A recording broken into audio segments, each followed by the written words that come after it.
Hello everybody. इस video में हम CAPF पेपर 2 का ऑनलाइन टेस्ट पेपर 20AC09 के ग्रामर के आंसर्स का डिस्कशन करेंगे। तो इसमें पहला क्वेश्चन है, fill in the blanks with suitable articles where necessary. Fill in the blanks यानी आपको ब्लैंक फिल करना है। ओके, तो आर्टिकल का पहले मैं रूल बता दूं। ए और एन हमेशा सिंगुलर काउंटेबल नाउन के साथ लगता है। जैसे चेयर, तो आप लिखोगे a chair. Fine, singular countable noun है चेयर। एंड जो है वो भी सिंगुलर काउंटेबल नाउन के साथ लगता है, मगर वो ऐसे नाउन के साथ लगता है जिसका वॉवल साउंड हो। वॉवल साउंड का मतलब AEIOU ऐसा वाला साउंड होना चाहिए, मगर इसमें आपको ये साउंड मिलना चाहिए, आ ई ई, ये वाला साउंड, आ ई ए ओ औ। अगर ये वाला साउंड आपको मिलता है और सिंगुलर है वो नाउन, तब आप एन यूज करोगे। जैसे an onion, an egg, an MLA, an x-ray, an FIR। Got my point. तो अगर ए का साउंड, अ का साउंड, ई का साउंड हो और सिंगुलर हो तो आप एन यूज करोगे। और रही बात द की, तो द आपका singular countable noun, plural countable noun, uncountable noun किसी के साथ भी यूज हो सकता है। बस ये याद रखना, वो पर्टिकुलराइज होना चाहिए, वो नाउन विशिष्ट होना चाहिए। ओके, अब जैसे है देयर वॉज अ ट्री, हम एक ट्री की बात कर रहे हैं। ऑन द हिल, अब सेम ट्री की हम बात कर रहे हैं कि वो ट्री लोनली था। तो हम जब सेम ट्री की बात कर रहे हैं, इसका मतलब हम एक विशिष्ट ट्री की बात कर रहे हैं, एक पर्टिकुलर ट्री की बात कर रहे हैं जो कि लोनली है, तो आप द यूज करोगे। द के और भी कई रूल्स हैं जो मैं यहाँ पर वीडियो में नहीं बता पाऊंगी। एक्चुअली आर्टिकल्स जो है वो हमेशा नाउन के साथ लगता है, मगर कुछ ऐसे एक्सेप्शंस हैं जिसमें द आर्टिकल एडजेक्टिव भी के साथ भी आता है। ओके, तो ये यंग जो है वो एडजेक्टिव है और इसके साथ आर्टिकल द आएगा, द यंग। इसका मतलब जितने भी यूथ है उनके बारे में बात हो रही है। The young should come forward to shoulder responsibility. Next है metre is unit of measurement. इसमें अ यूनिट होगा और जो यूनिट का नाम होता है उसमें हमेशा आर्टिकल द लगता है। Apples are sold by the kilo. Rewrite the following sentences after correcting the grammatical errors in each. Rewrite करना है। क्वेश्चन है, I would watch a football match then a cricket series. अब इसमें है would watch, तो would क्या है, modal है, और मोडाइल के बाद हमेशा V1 आता है। अगर आपको पता है, मैंने आप लोगों को बताया है, वुड मोडाइल है, और कोई भी मोडाइल जो होता है उसके साथ 3 ही वर्ब्स आ सकते हैं, V1, BA और हैव। तो इसमें V1 आया तो इसमें कोई प्रॉब्लम नहीं है। दैन अ क्रिकेट सीरीज, कोई प्रॉब्लम नहीं है, मगर प्रॉब्लम क्या है, यहाँ पर रैदर लगेगा, क्योंकि वुड रैदर दैन ये एक पेयर होता है जो आप लोगों को ध्यान रखना है। I am obliged to serve him isn't it, इसमें क्वेश्चन टैग का एरर है। क्वेश्चन टैग का फंडा बहुत सिंपल होता है। क्वेश्चन टैग में सिर्फ 3 कंपोनेंट आते हैं, ऑक्सिलरी वर्ब, प्रोनाउन और next component, and very important वो है क्वेश्चन मार्क। ये सिर्फ 3 कंपोनेंट्स होते हैं। अब इसमें आपको ध्यान रखना है कि ये जो ऑक्सिलरी वर्ब वो होगा जो स्टेटमेंट में है। तो स्टेटमेंट में यहाँ पर एम है तो ऑक्सिलरी वर्ब आपका एम होगा, और क्वेश्चन टैग में जो प्रोनाउन है वो ही प्रोनाउन होगा जो आपका स्टेटमेंट में है। तो स्टेटमेंट में कभी कभी आपका नाउन भी आता है, तो नाउन का जो इक्विवेलेंट प्रोनाउन है, जैसे ही होगा, टॉम का ही होगा, तो आपका ही आ जाएगा क्वेश्चन टैग में। यहाँ पर आई है प्रोनाउन ऑलरेडी, तो हम आई लिख देंगे।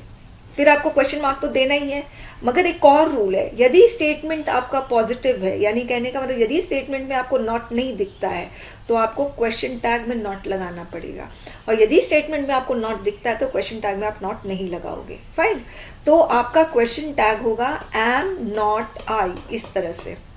मगर अब इसमें भी प्रॉब्लम है। वो प्रॉब्लम ये है, नॉट जो क्वेश्चन टैग में आता है वो हमेशा कॉन्ट्रैक्टेड फॉर्म में आता है। यू आपका कभी भी इलोंगेटेड फॉर्म यानी NOT, इस तरह से कभी भी नॉट नहीं लगता है क्वेश्चन टैग में। ओके, तो अब एक और प्रॉब्लम है, जब भी आपको एम और नॉट क्वेश्चन टैग में दिखता है तो वो कन्वर्ट अपने आप हो जाएगा आरंट में, आरंट आई। ये चीज ध्यान रखना। तो इसका इजंट इट गलत है, यहां पर होगा आरंट आई और फिर question mark. Next question, economics of the plan is worrying the investors. अब यहाँ पर इकोनॉमिक्स है, यहाँ पर इकोनॉमिक्स का मतलब होता है फाइनेंशियल कंडीशंस। ओके, अब जैसे वाटर है तो वाटर का मतलब पानी, मगर इसमें एस लगा देंगे तो इसका मतलब क्या हो गया, ओशंस। वैसे ही गोल्ड है, गोल्ड का मतलब सोना, मगर यहाँ पर एस लगा देंगे तो मेडल्स हो जाएगा। वैसे ही एथिक्स है, तो एथिक्स सब्जेक्ट का नाम है, तो ये अपने साथ वर्ब क्या लेगा, इज लेगा। Ethics is a difficult subject. मगर एथिक्स का जब मतलब हो जाता है वैल्यूज, बिहेवियर, तब ये इज नहीं लगेगा, तब यहाँ पर आर लगेगा। वैसे ही इकोनॉमिक्स एक सब्जेक्ट है, मगर इस सब्जेक्ट के साथ यदि आर लग गया तो इसका मतलब होता है फाइनेंशियल कंडीशन।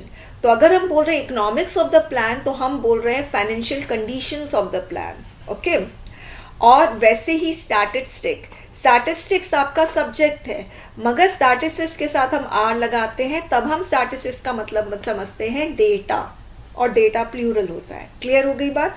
यानी सब्जेक्ट के दो मीनिंग होते हैं। यदि सब्जेक्ट एकेडमिक सब्जेक्ट की तरह ले रहे हैं तब इसका मतलब है कि वो सिंगुलर है और आप सिंगुलर वर्ब लगाओगे। मगर एकेडमिक सब्जेक्ट का कोई दूसरा मतलब आ रहा है तो हम प्लूरल लगाते हैं। जैसे मैथमेटिक्स, तो मैथमेटिक्स तो सब्जेक्ट का नाम है तो singular, mathematics is difficult subject. मगर यदि मैथमेटिक्स का मतलब हम कैलकुलेशन समझ रहे हैं, कैलकुलेशंस, तब हम बोलेंगे माई मैथमेटिक्स आर पुअर, यानी मेरी कैलकुलेशंस पुअर है। Next, I shall respond to your letter after I return back। अब इसमें बैक नहीं आएगा। जो भी वर्ड री से शुरू होते हैं, जैसे रिपीट, रिटर्न, रिकैपिचुलेट, तो ये सब जितना भी री वाला शब्द है उसके साथ कभी भी बैक या अगेन नहीं आता है, ध्यान रखना। और बहुत बार पूछा जाता है ऐसे question. None of the two boys has returned. मैंने आप लोगों को पहले वाले भी वीडियोस में बताया हुआ है कि ये जो ऑफ का स्ट्रक्चर होता है उससे 4 तरीके के क्वेश्चंस पूछे जाते हैं। अब आप ये सेंटेंस देख रहे हैं, ये ऑफ वाला सेंटेंस होता है जिसमें ऑफ नंबर इंडिकेट करता है। ये जो नंबर इंडिकेट कर रहा है इसकी वजह से यहाँ पे प्लूरल आया है। ओके, अब इस सेंटेंस को बहुत अच्छे से देखिए। इसमें 4 तरीके के एरर पूछे जाते हैं और इस क्वेश्चन से पता चल रहा है कि अब 5 तरीके के एरर पूछे जाते हैं। पहला जो एरर आता है वो इससे आता है, बीच में ये जो द है ना, इसको उड़ा देते हैं। ये फर्स्ट क्वेश्चन है, नन ऑफ बॉयज, तो आपको पता चल जाना चाहिए यहाँ पे द लगेगा, या कोई भी और पॉजेसिव एडजेक्टिव लग सकता है, none of my boys, none of their boys, none of his boys. Second error इससे पूछा जाता है, ऑफ की वजह से यहाँ पर आपका प्लूरल नाउन लगेगा या प्लूरल प्रोनाउन लगेगा। प्लूरल प्रोनाउन का मतलब नन ऑफ देम। ओके, मगर यहाँ पर क्या करते हैं, प्लूरल का सिंगुलर कर देते हैं, नन ऑफ द बॉय। ये दूसरा एरर। तीसरा एरर ऑब्वियसली वर्ब से पूछा जाते हैं, तो आपको पता होगा कि ये ट्रू वर्ब है, इसके पहले जो भी आ गया वो सारा का सारा आपका सब्जेक्ट हो गया। तो नन ऑफ द बॉयज आपका पूरा का पूरा सब्जेक्ट हो गया। अब इस सब्जेक्ट में आप देखिए कितने सारे शब्द है, 1 2 3 4, और मैंने आपको बताया कि शब्दों की भीड़ में, सब्जेक्ट में तो शब्दों की भीड़ है, तो शब्दों की भीड़ में आपको असली सब्जेक्ट पहचानना है। तो असली सब्जेक्ट कौन सा होगा, प्रेपोजिशन के पहले असली सब्जेक्ट होगा, तो ये आपका असली सब्जेक्ट है। तो नन के अकॉर्डिंग आपको वर्ब लगाना है, और बहुत सारे स्टूडेंट बॉयज के अकॉर्डिंग लगाते हैं जो कि गलत है। और नन सिंगुलर है तो यहाँ पर सिंगुलर वर्ब लगेगा, हिज। अब सपोज यहाँ पर ईदर आया तो ईदर भी सिंगुलर, ईच आया, ईच भी सिंगुलर, नीदर आया, नीदर भी सिंगुलर, मगर बोथ आया तो प्लूरल हो जाएगा। ओके, अब नेक्स्ट जो एरर पूछा जाता है वो इससे, अगर सब्जेक्ट सिंगुलर है तो वर्ब सिंगुलर होगा और उसके साथ जो प्रोनाउन या एडजेक्टिव लगेगा वो भी सिंगुलर होगा, तो यहाँ पर हिज आएगा। अब ये चौथा एरर है, हम 5वां एरर ये वाला पढ़ेंगे, ये 2।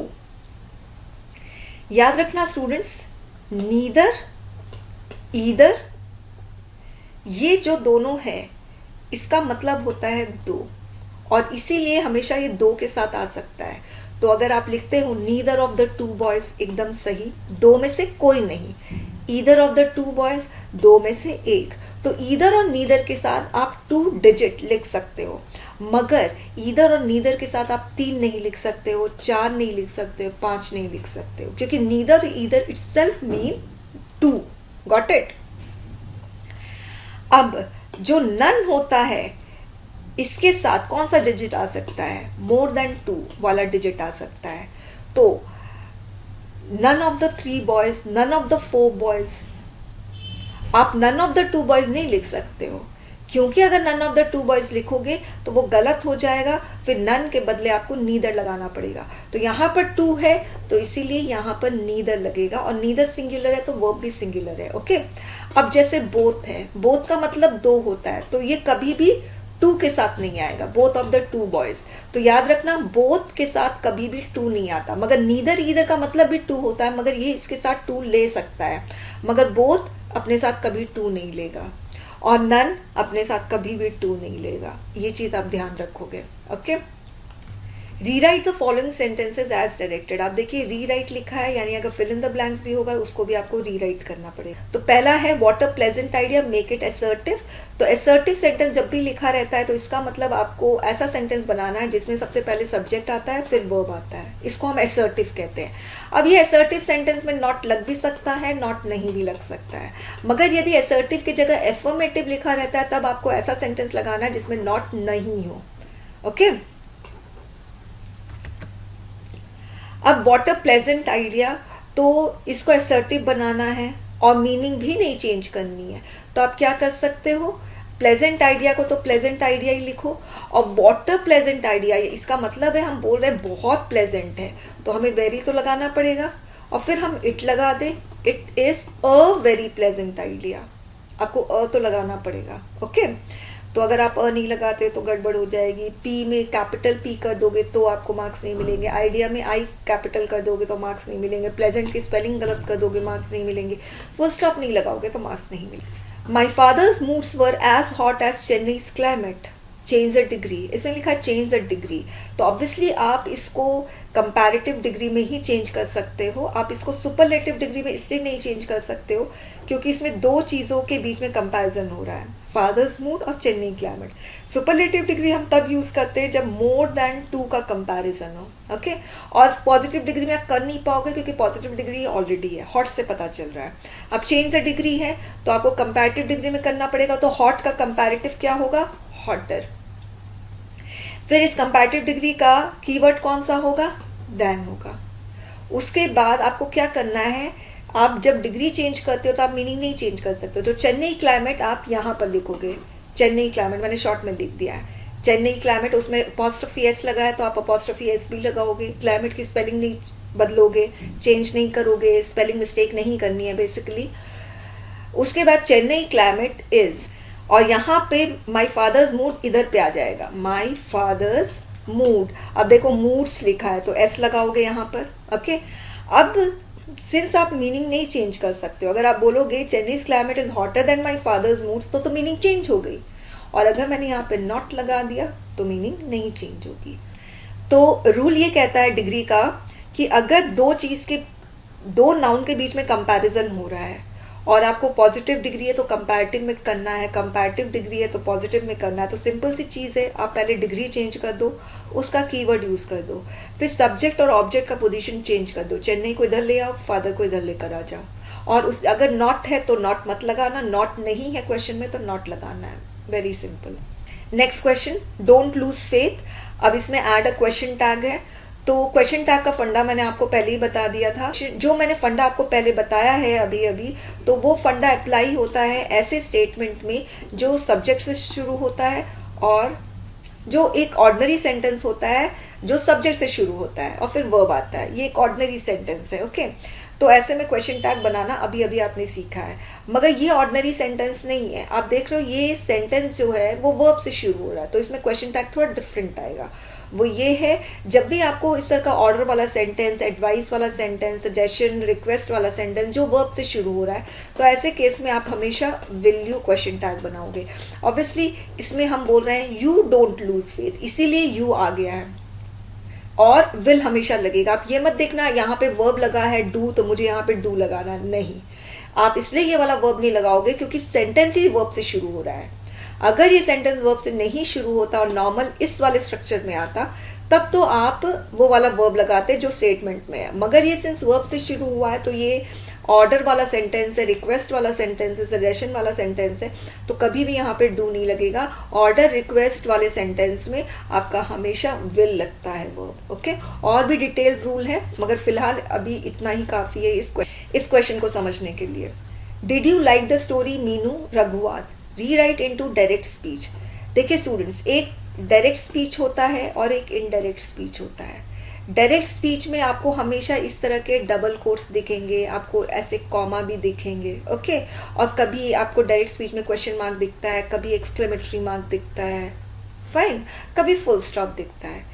इनडायरेक्ट स्पीच में स्टूडेंट्स कभी भी आपको ये डबल कोट्स नहीं दिखेंगे, आपको कभी इस तरह से कॉमा नहीं दिखेगा। और एक खास बात यह है कि इनडायरेक्ट स्पीच में हमेशा फुल स्टॉप आता है, चाहे डायरेक्ट स्पीच में क्वेश्चन मार्क क्यों ना हो, मगर जब आप इनडायरेक्ट स्पीच में कन्वर्ट करोगे तो फुल स्टॉप आएगा। डायरेक्ट स्पीच में आपका एक्सक्लेमेटरी मार्क भी हो, तब भी जब आप इनडायरेक्ट स्पीच में कन्वर्ट करोगे तो हमेशा फुल स्टॉप आएगा। ये चीज़ आपको ध्यान रखनी है। ओके, अब जो डायरेक्ट स्पीच होता है स्टूडेंट्स, इसमें एक और चीज़ याद रखना कि इसमें आपको 3 कंपोनेंट देख रहे हैं। देखिए ये वाला जो है रघु आस, जो पूछ रहा होता है, जो बोल रहा होता है, उसको हम लोग कहते हैं रिपोर्टिंग वर्ब। और ये वाली जो चीज़ होती है, जो डायलॉग होता है, उसको हम कहते हैं रिपोर्टिंग स्पीच। तो आपको इनडायरेक्ट स्पीच में रिपोर्टिंग वर्ब भी दिखेगा और रिपोर्टिंग स्पीच भी दिखेगा। ओके, मगर इनडायरेक्ट स्पीच में एक और एडिशन हो जाता है, वो है कंजंक्शन का, जो रिपोर्टिंग वर्ब और रिपोर्टिंग स्पीच को कनेक्ट करता है। डायरेक्ट स्पीच में रिपोर्टिंग वर्ब और रिपोर्टिंग स्पीच कनेक्ट नहीं होते हैं। डायरेक्ट स्पीच में रिपोर्टिंग वर्ब और रिपोर्टिंग स्पीच सेपरेटेड रहते हैं डबल कोट्स की वजह से। तो जब भी हम डायरेक्ट स्पीच से इनडायरेक्ट स्पीच में कन्वर्ट करते हैं तो हम 3 कंपोनेंट में चेंजेस लेकर आते हैं। एक तो रिपोर्टिंग स्पीच में, जो ये है did you like the story, इसमें हम टाइम का कन्वर्ट करेंगे, इसमें हम टाइम चेंज करेंगे, प्रोनाउन चेंज करेंगे, प्लेस चेंज करेंगे, अगर हियर है तो देयर कर देंगे, और टेंस भी चेंज करेंगे। और टाइम में येस्टरडे तो द प्रीवियस डे हो जाएगा। ओके, और रिपोर्टिंग वर्ब जो होगा उसमें ध्यान रखना, जैसे रघु आस्ड है तो आस्ड क्या है, सिंपल पास्ट है, तो आप सिंपल पास्ट का सिंपल पास्ट ही रहने दोगे। आस्ड का रिक्वेस्टेड, ऑर्डर, सेड, टोल्ड, ये सब चेंज कर सकते मगर टेंस नहीं चेंज कर सकते। रघु को मीनू, मीनू को रघु नहीं बनाओगे, रघु है तो रघु ही लिखोगे। और फिर आप कंजंक्शन यूज करोगे। अब कंजंक्शन यहाँ पे आज है तो इंटरोगेटिव है, तो इंटरोगेटिव सेंटेंस आपको दिख रहा है, did you like the story, तो ये इंटरोगेटिव सेंटेंस है। तो इंटरोगेटिव सेंटेंस में अपना अलग कंजंक्शन होता है। एफर्मेटिव सेंटेंस होता है तो उसके लिए दैट कंजंक्शन होता है। ओके, तो कंजंक्शन अलग अलग होते हैं, मगर इंटरोगेटिव में आपका जो कंजंक्शन होता है वो मैं आपको बता दूं, आपके इफ कंजंक्शन या वेदर कंजंक्शन होगी, और या आपका क्वेश्चन वर्ड कंजंक्शन होगा। क्वेश्चन वर्ड तभी कंजंक्शन होगा जब यहाँ पर आपको क्वेश्चन वर्ड दिखे और लास्ट में क्वेश्चन मार्क दिखे, अदरवाइज क्वेश्चन वर्ड कभी कंजंक्शन नहीं बन सकता है। इंटरोगेटिव सेंटेंस तब रहेगा जब लास्ट में क्वेश्चन मार्क होते हैं। ओके, और इफ और वेदर तब होता है जब यहाँ पर क्वेश्चन वर्ड नहीं दिखता है मगर इंटरोगेटिव सेंटेंस होता है, क्वेश्चन मार्क से पता चल रहा है, तो यहाँ पर आप इफ और वेदर लगा सकते हो। मैं आपको यही सजेस्ट करूंगी, आप हमेशा इफ लगाया करो। रीजन ये है कि आप जब वेदर लिखोगे तो आप वेदर की स्पेलिंग गलत लिख सकते हो और आपको मार्क्स नहीं मिलेंगे, इसलिए इफ लगाओ, इफ की स्पेलिंग में आप गलती नहीं करोगे। अब रघु आस्ड, रघु किससे पूछा, मीनू को, तो मीनू को बाहर लेकर आ जाते हैं, Raghu asked Meenu, very simple, और कनेक्टर हमने यूज कर लिया इफ। उसके बाद अब ये रिपोर्टिंग स्पीच है। रिपोर्टिंग स्पीच में 3 चेंजेस आते हैं, टाइम का चेंज आता है, प्रोनाउन, प्लेस और टेंस का। तो टाइम इसमें मेंशन नहीं है, येस्टरडे, ये सब, प्लेस भी मेंशन नहीं है, और प्रोनाउन यू है यहाँ पर। ओके, तो सबसे पहली चीज है, इफ आया है तो इफ कंजंक्शन है, तो कंजंक्शन के पहले, कंजंक्शन के इमीडिएटली बाद आपको सब्जेक्ट यूज करना पड़ेगा, और सब्जेक्ट कौन सा है, यू है। कंजंक्शन के बाद नया सेंटेंस स्टार्ट होता है तो नया सेंटेंस सब्जेक्ट से स्टार्ट होगा ना, सबसे पहले सब्जेक्ट लेकर आना पड़ेगा, तो यू है। तो यू कौन है इसमें, मीनू है। Raghu asked Meenu did you like the story, तो यू कौन है, मीनू है, और मीनू शी है, शी हो गया। ओके, तो कंजंक्शन के पहले एक sentence, subject verb Raghu asked, उसके बाद शी, कंजंक्शन के बाद नया सेंटेंस सब्जेक्ट से स्टार्ट होता है, शी। अब डिड यू लाइक, ये क्या है, सिंपल पास्ट है। सिंपल पास्ट किस में चेंज होगा, पास्ट परफेक्ट में, she had liked the story, और फुल स्टॉप, इस तरह से होगा। Rewrite as simple sentence. तो सिंपल सेंटेंस का फंडा क्या है? सिंपल सेंटेंस ऐसा सेंटेंस होता है जिसमें कोई कंजंक्शन नहीं होता है। कंपाउंड सेंटेंस कौन सा होता है? कंपाउंड सेंटेंस ऐसा सेंटेंस होता है जिसमें आपका फैन बॉयज कंजंक्शन होता है और पेयर कंजंक्शन होता है। पेयर कंजंक्शन का मतलब क्या होता है? ईदर और, neither nor, not only but also both and. Fan boys conjunction कौन सा होता है? एफ फॉर फॉर, जिसका मतलब बिकॉज, एंड, नॉर, बट, और, yet and so. Complex sentence कौन से होते हैं? कॉम्प्लेक्स सेंटेंस ऐसे सेंटेंस होते हैं जिसमें इनके अलावा सारे कंजंक्शन होते हैं, जैसे इफ है, बिकॉज है, हु है, विच है, ये सारे। अब ये सिंपल सेंटेंस बनाना है तो ऑब्वियसली आपको इसको ऐसा सेंटेंस बनाना पड़ेगा जिसमें कोई कंजंक्शन नहीं है। अब इसमें कंजंक्शन है इस सेंटेंस में, यस, ये वाला कंजंक्शन है, तो आपको बट हटाना पड़ेगा। फाइन। तो इसमें लिखा हुआ है कि मुझे अच्छे से आइडिया है डर्मेटोलॉजी, ऑरल सर्जरी, पेडियाट्रिक्स, सबके बारे में आइडिया है, मगर मैंने सबको डिस्कार्ड कर दिया। ये है। तो आपको सिंपल सेंटेंस में बनाना है और ऐसा कि जिसमें कोई भी कंजंक्शन ना हो। तो आप लिखोगे इन स्पाइट ऑफ, इन अलग, स्पाइट अलग, ऑफ अलग। Okay. In spite of having, फिर ये लिखोगे successive ideas of specialising in dermatology, oral surgery, paediatrics, ये सारा पूरा आपका आ जाएगा पेडियाट्रिक्स तक। I discarded them all, इस तरह से होगा। Okay. In spite of conjunction नहीं है, ये प्रेपोजिशन है, और प्रेपोजिशन के बाद यदि कोई वर्ब आता है तो V4 आता है, तो हैविंग क्या है? V4 है।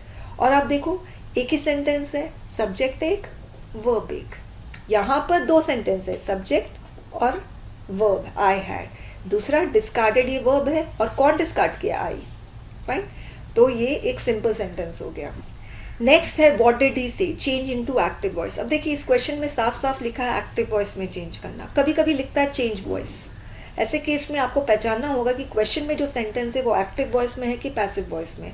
तो बहुत सिंपल सा फंडा है, एक्टिव वॉइस ऐसा सेंटेंस होता है जो टेंस के स्ट्रक्चर को फॉलो करता है। कहने का मतलब आप उस सेंटेंस को देख कर बता सकते हो ये कौन सा टेंस है। जैसे व्हाट डिड ही से, इसको आप बता सकते हो ये ऑलरेडी एक्टिव वॉइस है, इसको एक्चुअली पैसिव वॉइस होना चाहिए था, क्वेश्चन में मिस्टेक हो गई है। ये 20AC09 है, तो मुझे इसको मैं एडिट कर दूंगी, इस पेपर को वापस से अपलोड कर दूंगी। एक्चुअली क्वेश्चन एक्टिव वॉइस में है और इसको पैसिव वॉइस में बदलना है। ओके। तो एक्टिव वॉइस ऐसा सेंटेंस होता है जो टेंस को फॉलो करता है, टेंस के स्ट्रक्चर को फॉलो करता है। तो आप सेंटेंस देखकर पहचान सकते हो कि हाँ ये सिंपल पास्ट है। और पैसिव वॉइस ऐसा सेंटेंस होता है जो टेंस के स्ट्रक्चर को फॉलो नहीं करता है। ये चीज आप ध्यान रखना। सपोज मैंने ये लिखा, he is being ruled by his mother, तो हमें पता है कि टेंस के स्ट्रक्चर में बीइंग, BEING कभी भी नहीं आता है, तो ऑब्वियसली ये एक्टिव वॉइस नहीं होगा, क्योंकि एक्टिव वॉइस टेंस के स्ट्रक्चर को फॉलो करता है। तो ये क्या, कौन सा वॉइस होगा? पैसिव वॉइस होगा। ओके। Very simple rule. अब उसके बाद जब भी आप एक्टिव से पैसिव में चेंज करोगे या पैसिव से एक्टिव में चेंज करोगे, तो पहला चीज आपको ध्यान रखना है कि आप कभी भी टेंस नहीं चेंज करोगे। अगर टेंस पास्ट है तो पास्ट में ही रखोगे। दूसरी चीज आपको ध्यान रखनी है, टाइप्स ऑफ सेंटेंस चेंज नहीं करना है। अगर ये पास्ट में, अगर ये इंटरोगेटिव है तो आपको इंटरोगेटिव ही में आपको पैसिव वॉइस इस तरह से बनाना है कि वो इंटरोगेटिव का ही स्ट्रक्चर रहे। ओके। अच्छा, तीसरी चीज है कि आप पैसिव वॉइस में हमेशा वर्ब फॉर्म थर्ड यूज करते हो और हमेशा ऑक्सिलरी वर्ब भी यूज होता है। पैसिव वॉइस का स्ट्रक्चर ही ये होता है कि ऑक्सिलरी वर्ब आएगा और वर्ब फॉर्म थर्ड आएगा, हमेशा ध्यान रखोगे। अगर आपने ऐसा कोई पैसिव वॉइस बना दिया जिसमें आपका ऑक्सिलरी वर्ब नहीं है तो वो गलत हो जाएगा। ऐसा पैसिव बनाया जिसमें V3 नहीं है तो वो भी गलत हो जाएगा। ओके। और फिर साथ में याद रखना पैसिव वॉइस में कभी भी 3D यूज नहीं होता है। तो इससे भी हमें पता चलता है कि पैसिव वॉइस में कभी 3D यूज नहीं होता है, तो ये ऑब्वियसली डिड जो है वो एक्टिव वॉइस वाला स्ट्रक्चर होगा। ओके। मैंने बहुत ज्यादा मेसी कर दिया है, मुझे यहाँ पर लिखना होगा। अब मुझे पता है पैसिव वॉइस में हमेशा वर्ब फॉर्म थर्ड यूज होगा, तो से है, ये V1 है, तो से का V3 क्या होता है? सेड।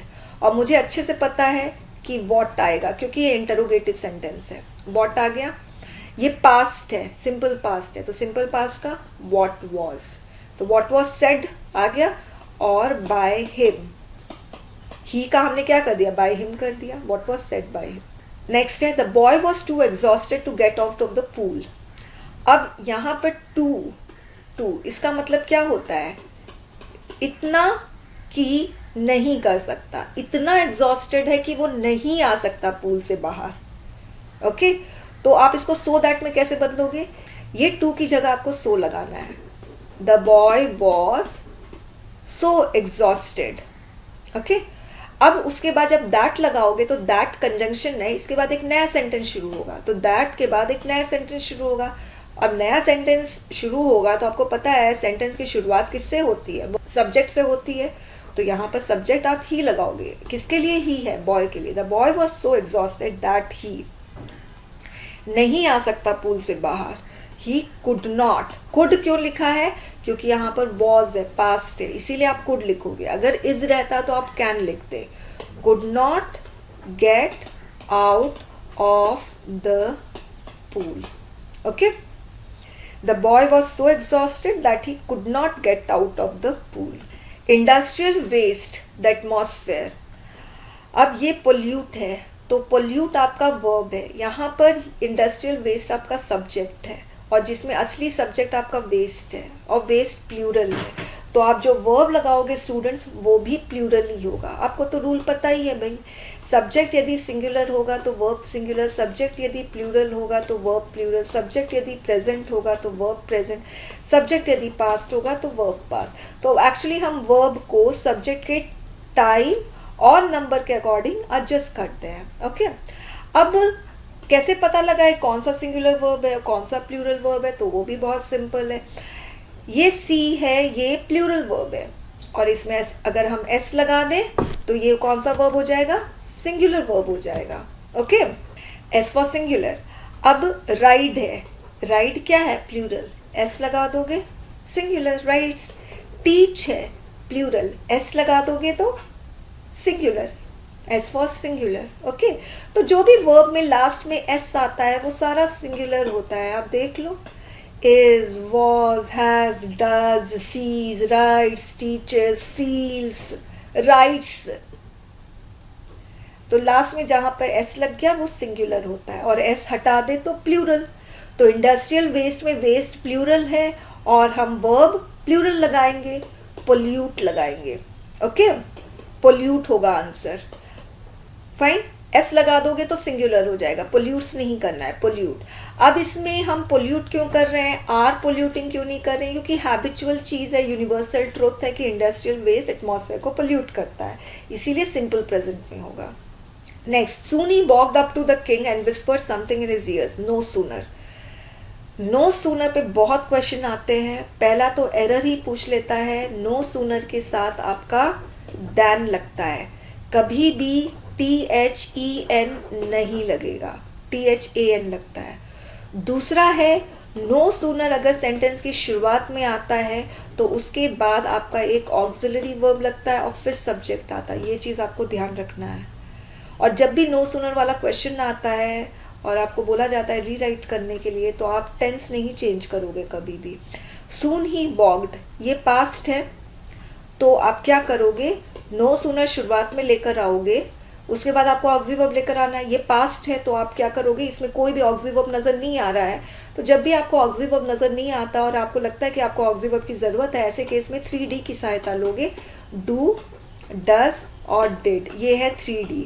और 3D के इमीडिएटली बाद यदि कोई वर्ब आता है तो V1 या हैव आता है, इसके अलावा कोई वर्ब नहीं आता इमीडिएटली बाद। तो नो सूनर आया, सिंस ये पास्ट है और इसमें मुझे कोई ऑक्सी वर्ब नहीं नजर आ रहा है और मगर मुझे ऑक्सी वर्ब की जरूरत है, तो मैं 3D की सहायता लूंगी, और 3D में मैं डिड लूंगी क्योंकि ये वॉक्ड पास्ट है, तो डिड लिया। उसके बाद मैंने सब्जेक्ट लगा दिया। अब डिड के इमीडिएटली बाद यदि कोई वर्ब आएगा तो कौन सा आएगा? V1 आएगा, अभी बताया मैंने। तो वॉक्ड की जगह क्या होगा? वॉक होगा। No sooner did he walk up to the king, up to the king लिख दोगे, एंड फिर हटा दोगे, एंड की जगह आप क्या लगाओगे? देन लगाओगे, then whispered something in his ears. और कोई स्पेलिंग मिस्टेक नहीं करना विस्पर की, कुछ नहीं, कोई कैपिटल लेटर मिस्टेक नहीं करना। किंग स्मॉल है तो स्मॉल ही रहने देना, ये मत सोचना किंग है, राजा है तो के को कैपिटल कर दो, ऐसा कुछ भी मत सोचना। नेक्स्ट है, he has become the 4th largest manufacturer of personal computers in America. Rewrite in future perfect tense. अब इसमें फ्यूचर परफेक्ट टेंस में रीराइट करना है, तो आप याद रखना परफेक्ट, जब भी आपको परफेक्ट दिखता है टेंस में, तो हमेशा ध्यान रखना आपका परफेक्ट में 3H प्लस V3 आता है, 3H प्लस V3। 3H का मतलब क्या होता है? हैव, हैव और हैड, और इसके बाद हमेशा क्या आएगा? V3, has gone, have gone, had gone. अब इसमें भी परफेक्ट है और फ्यूचर है, तो फ्यूचर में कौन सा वर्ब आता है? विल आता है। अब विल के बाद, विल क्या है? मोडाइल्स है, और मैंने अभी अभी आपको बताया था मोडाइल्स के इमीडिएटली बाद यदि कोई वर्ब आएगा तो V1 be और हैव आएगा। तो विल के बाद आप क्या लगाओगे? हैव लगाओगे। तो ये वाला जो हैज है ये प्रेजेंट परफेक्ट है, तो इसको हटा दोगे, हैज बिकम को हटा दोगे क्योंकि ये प्रेजेंट परफेक्ट है। प्रेजेंट परफेक्ट की जगह आपको क्या लगाना है? फ्यूचर परफेक्ट लगाना है। तो विल हैव, और हैव के बाद V3 आएगा, तो V3 क्या है? Become, become V1, became V2 और बिकम V3। तो विल हैव बिकम, यानी हैज बिकम की जगह आप क्या लिखोगे? विल हैव बिकम, और बाकी सारा सेम। अब ये use the following idiomatic expressions in sentences in order to bring out their meaning. तो इसका मैं आप लोगों को दिखा देती हूँ मैंने क्या सेंटेंसेस बनाए हैं। अपार्ट फ्रॉम, इसका मतलब होता है इसके अलावा। Apart from the Rover we are the largest sports car manufacturer. Nevertheless का मतलब फिर भी। The sea was cold but he went swimming nevertheless, किंतु फिर भी वह स्विमिंग के चला गया। अनलाइक आपका एज अ वर्ब यूज हो सकता है, एज अ प्रपोजिशन यूज हो सकता है। जब एज अ वर्ब यूज होता है तो इसका मतलब लाइक का मतलब पसंद करना, ही लाइक्स मी, ओके। मगर एज अ प्रपोजिशन अगर यूज करते हो तो आप ऐसे लिखोगे, ही इज लाइक मी, ये मेरे जैसा है, ओके, ये प्रपोजिशन है। अब इसी का उल्टा होता है unlike, he is unlike me, ये मेरे जैसा नहीं है। अनलाइक इन द यूके, यानी यूके में ऐसा नहीं होता है कि जैसे यूएसए में चीप पेट्रोल मिलता है मगर यूके में नहीं मिलता है। अक्रॉस का मतलब उस पार। He swam across the river, actually इसमें काफी मिस्टेक है, स्वैम की स्पेलिंग गलत है, he swam across the river होगा। He was cold and tired, furthermore he was hungry. Furthermore का मतलब होता है इसके अलावा, और तो और वो हंग्री भी था, मतलब नेगेटिव में यूज करोगे इसको। Thank you student.